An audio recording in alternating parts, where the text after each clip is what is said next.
What is going on, guys? This is Brandon again, coming to you with a delayed Australian Grand Prix race reaction.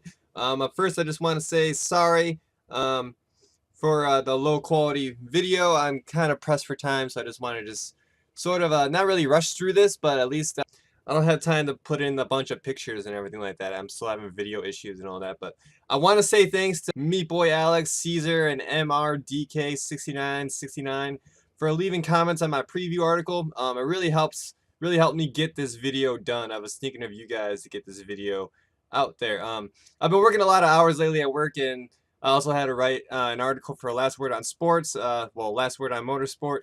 I wrote an article for them this week talking about the Haas blunders that happened. Of course, you guys know I'm a huge Haas fan, and I was absolutely gutted when they both ended up having to retire.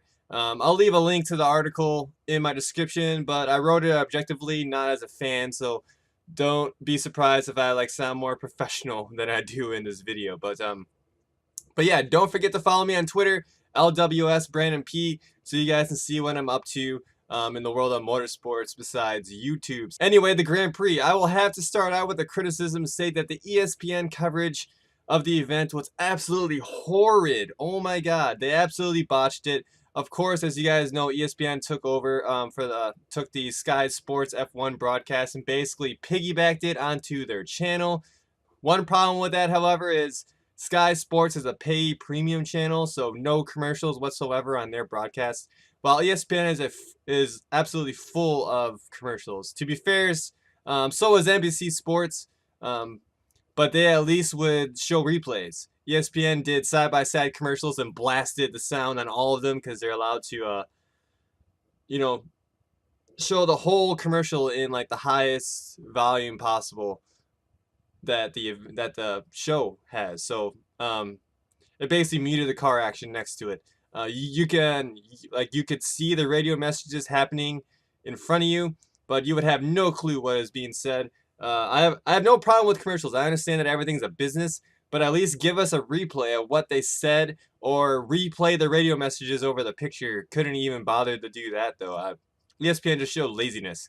Also had a pre-race coverage, well, sort of, but it just showed a blank screen overlooking downtown Melbourne at like turn 11 or so.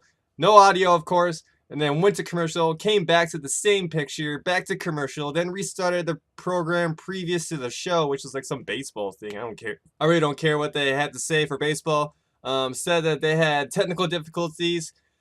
Then came in for the start of the Australian national anthem, which, by the way, that flyby was incredibly early, just saying. But anyway, you guys can tell I really hated the coverage and hope ESPN puts more effort into covering the event. If they want to bring in new race fans, it's going to be kind of hard with a pretty crappy broadcast. Well, I guess if there was one to botch up, I guess it is this one because it was live at like midnight in my time. So very little chance of like high viewership at that hour. But if you guys live in the US, let me know in the comments below if you liked or disliked the broadcast displayed by ESPN. You guys already know my opinion on it. Now on to the Grand Prix. Have to say congratulations to Sebastian Vettel for his first race win of the season.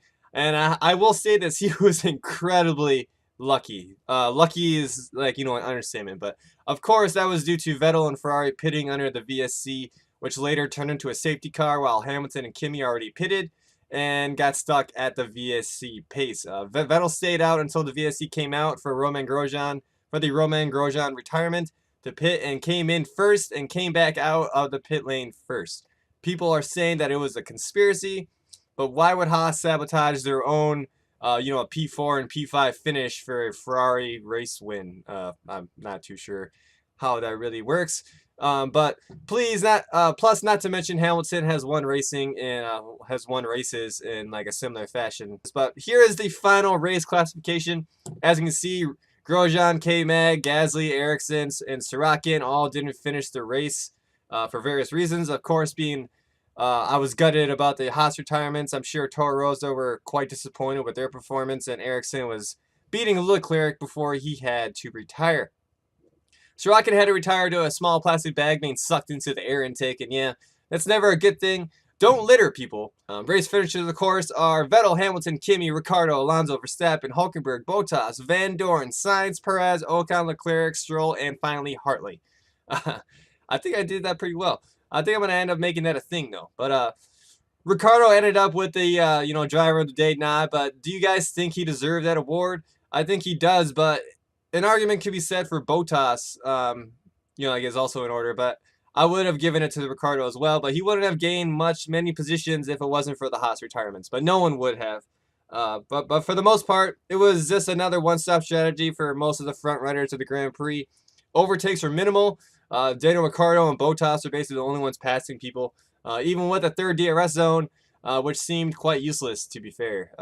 Yeah, the car seemed like they struggled to follow and pass people again. Bottas's car was a lot faster than the field, especially during qualifying in front of him, and he struggled to make it to like P8. Would have been worse if if the Haas guys didn't even like if they didn't retire, he would have finished like 10th or so. Which leads me into the Haas boys. For quotes and stuff, make sure to check out my full race article on Haas on my Twitter, LWS Brandon P. The official reason stated by Gunther Steiner was that it was a cross-thread wheel nut issue. It will tighten for the mechanic, but of course it will not be tight on the car, which then caused Madison to stop and Grosjean to stop. Sort of crazy to think that the same mishap happened for both drivers just 2 laps apart. But I don't know if I buy that argument, but at least for K-Mac's case, since like the left rear wheel guy didn't even put his gun on the tire before K-Mag was dropped to leave the pit lane, which we were at commercial break, so I couldn't really hear what was said during the radio message. Damn you, ESPN. Come on, man. Like, basic things here. At least, like, I don't know, hire someone that knows how to do some race coverage here.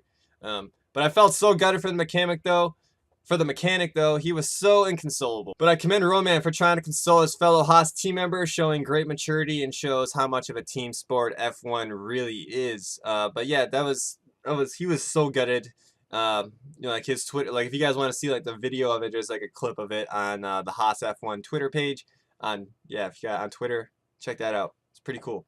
But yeah, what do you guys think? But yeah, that's what I have for today's episode. What did you guys think of the Australian Grand Prix? Was it as exciting as you hoped it was? Was it more boring than you thought it was? Leave a comment below. I hope the racing improves in Bahrain. But last year, there was literally like 0 overtakes on track, despite having ample straights to attempt one. Cars just couldn't get close enough to one another to pull one off. And I'm really hoping that that doesn't affect the racing this year. I hope that they can at least get close enough, at least a little bit, right?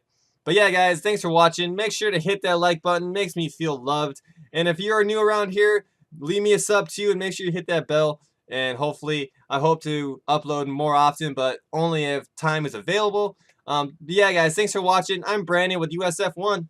Peace.